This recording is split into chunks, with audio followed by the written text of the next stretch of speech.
Hi అందరికీ, అందరూ ఎలా ఉన్నారు?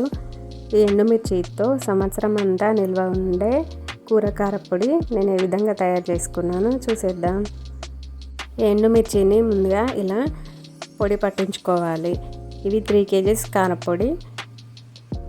నేను 3 kgs పట్టించాను. కేజీకి 50 grams చొప్పున. 150 గ్రాములు మెంతి పౌడర్, వేయించిన మెంతి పౌడర్,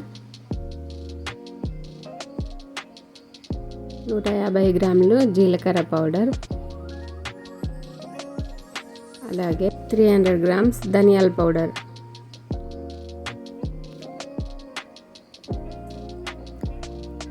సాల్ట్. నేను కేజీకి కొంచెం తక్కువగా వేసుకున్నాను.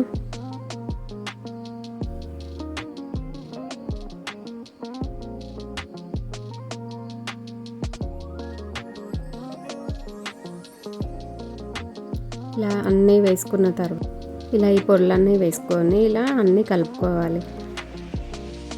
అన్నీ చక్కగా కలిసేలాగా కలిపేసుకోవాలి.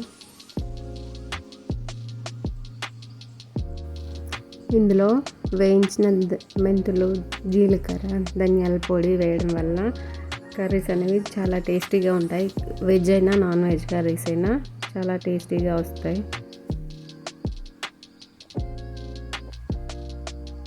ఇలా అంతా పూర్తిగా కలిసేలా కలుపుకోవాలి.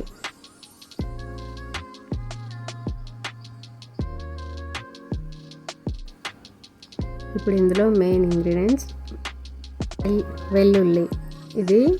ఇది కూడా 300 grams తీసుకున్నాను. పొట్టుతో కూడా వేసుకోవచ్చు, కానీ నేను పొట్టు లేకుండా మిక్సీ పట్టి వేసేసుకున్నాను. ఇది కూడా ఇందులో బాగా కలిసేలా కలుపుకోవాలి. ఇలా పెద్ద పెద్ద ఉండలు ఇవి లేకుండా చక్కగా కలిసేలా కలుపుకోవాలి.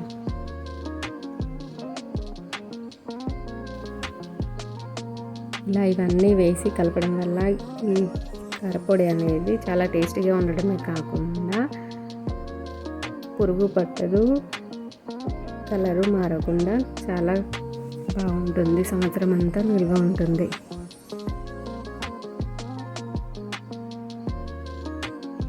పురుగు పడుతున్న టెన్షన్ అసలు అవసరం లేదు.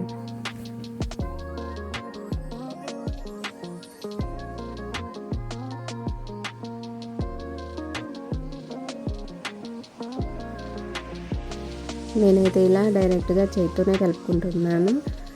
కావాలనుకుంటే చేతికి కవర్ కట్టుకొని అయినా కలుపుకోవచ్చు.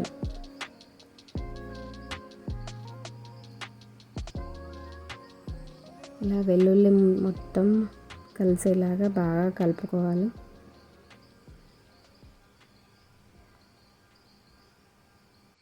ఎంత కలిపేసుకున్నాక ఇది తీసుకొని ఒక డబ్బాలో స్టోర్ చేసుకోవాలి. ఒక పెద్ద డబ్బాలో పోసేసుకుంటున్నాను.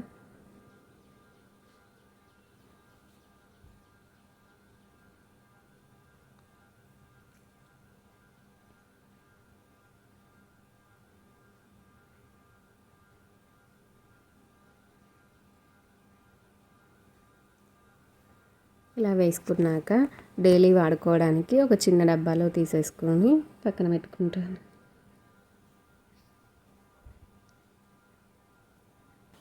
ఎంతో రుచిగా ఉండే మరియు సంవత్సరం అంతా నిల్వ ఉండే కారపొడి రెడీ.